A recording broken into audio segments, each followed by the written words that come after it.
Muito boa tarde, gente boa! Agora sim, começando o Globo Esporte. Que classificação suada do Flamengo, hein? Que loucura! Esse grupo C da Conmebol Libertadores.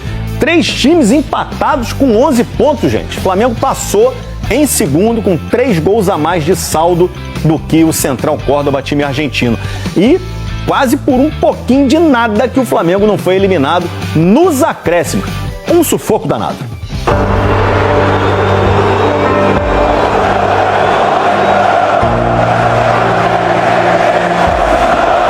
Entre alívio e cobrança, o Flamengo se despediu sem brilho da fase de grupos da Libertadores com a vaga nas oitavas.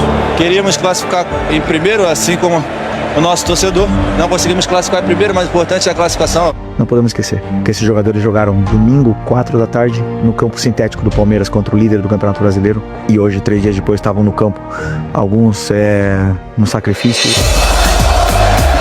Mas nem todos os jogadores estavam no Maracanã para trabalhar. Tinha uma turma de férias do futebol europeu que foi matar saudade do Flamengo. João Gomes, junto e misturado com a torcida. Rodinei, Paquetá e Vini Júnior.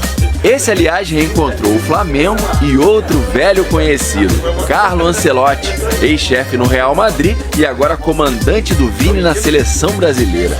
Ancelotti estava de olho no time que tem 5 jogadores na lista dele para os jogos contra Equador e Paraguai.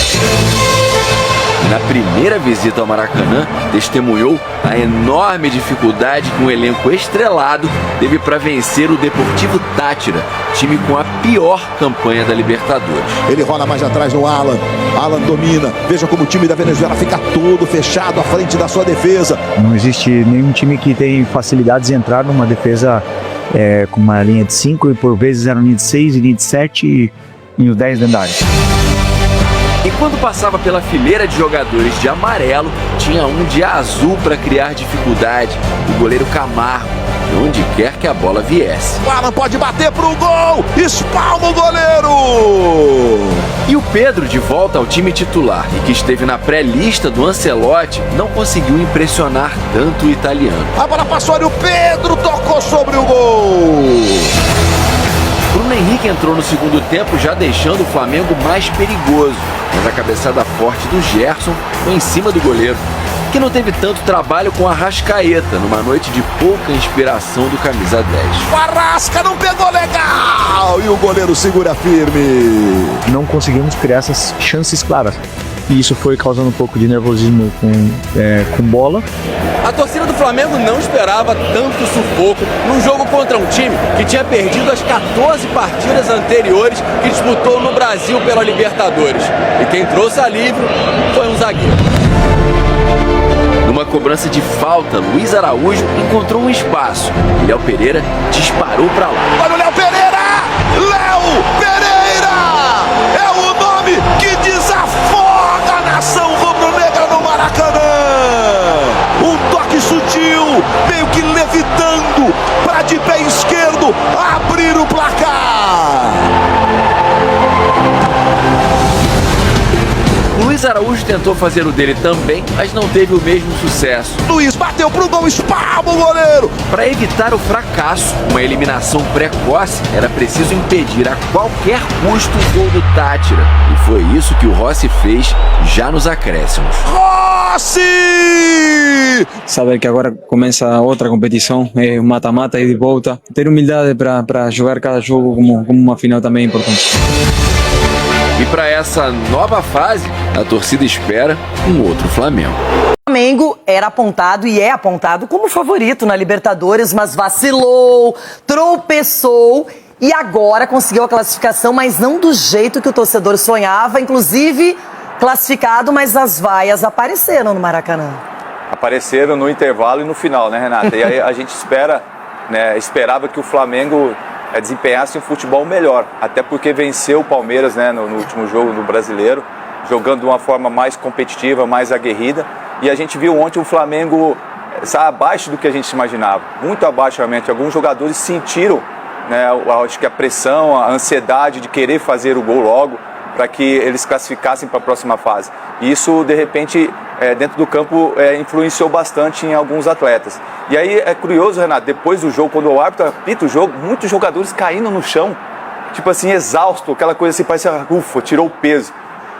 É difícil entender isso, até porque o Flamengo é um dos candidatos, né, a buscar o título aí da Libertadores, mas na Libertadores ficou muito devendo na primeira fase.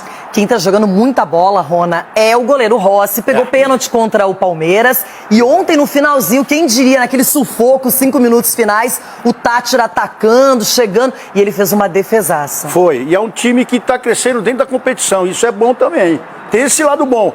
Passando por esses percalços aí, dessa briga com a torcida, os próprios jogadores se desdobrando e caindo no chão no final do apito. Agora, eu gosto muito desse menino, esse Felipe, o treinador, o Felipe Luiz. Felipe Luiz. Você tá bem hoje? Eu tô contra o Felipe. Você tá meio desligado, meio desorientado. Não, mas o Felipe Luiz, em todas as entrevistas, ganhando ou perdendo, ele tá centrado. E é bom porque ele transmite isso pros seus atletas. Alguns jogadores sentiram mesmo, mas quando olha pro treinador, é nesse momento que você vê o cara. E ele tem se destacado nesse sentido e se destacando pelo lado bom.